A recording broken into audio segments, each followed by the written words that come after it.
मोहतरम नाज़रीन आदाब, जी टुडे न्यूज़ में आप सभी का खैर मक़दम है। जी टुडे न्यूज़ की खबर का असर बिलोली तालुका ईदगाह गली में साफ़ सफाई के इक़दाम किए गए।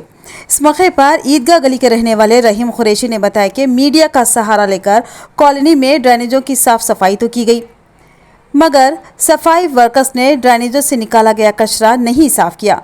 साफ सफाई होकर 3 दिन हो गए हैं, जिसकी वजह से गंदगी, बदबू और ताफुन फैल रहा है और कचरा दोबारा उसी ड्रेनेजों व नालियों में जा रहा है।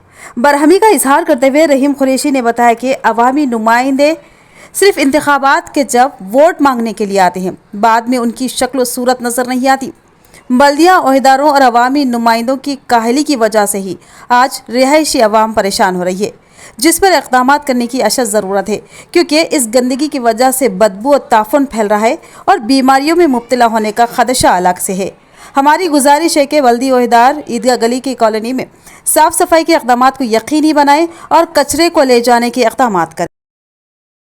मांग एक में जो है तो गंदगी नालियों की वजह से निकाल के 4 दिन होगा, आज तक नहीं उठाए इन लोगों को नमाज को आ रहे, तकलीफ़ हो रही इन लोगों के से। और जो तो इसमें डेंगू होगा बच्चों को तो बीमारी का ख़तरा है। ये नालियों का कचरा निकाल के 4 दिन होगा, आज तक उठा रहे नहीं लोग। मुसल्ली नमाज को आ रहे हैं और जो तो इनको तकलीफ़ हो रही, इससे गंदगी है ये। तो इससे हमारी जो तो नगर पालिका से विनती है कि ये कचरा जल्दी से जल्दी उठाए और गली का जो है तो गली का जो तो साफ़ सफाई रखें।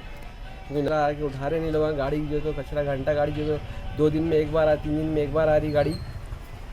पालिका से विनती है, ये वार्ड नंबर 1 ईदगाह गली का है, मस्जिद के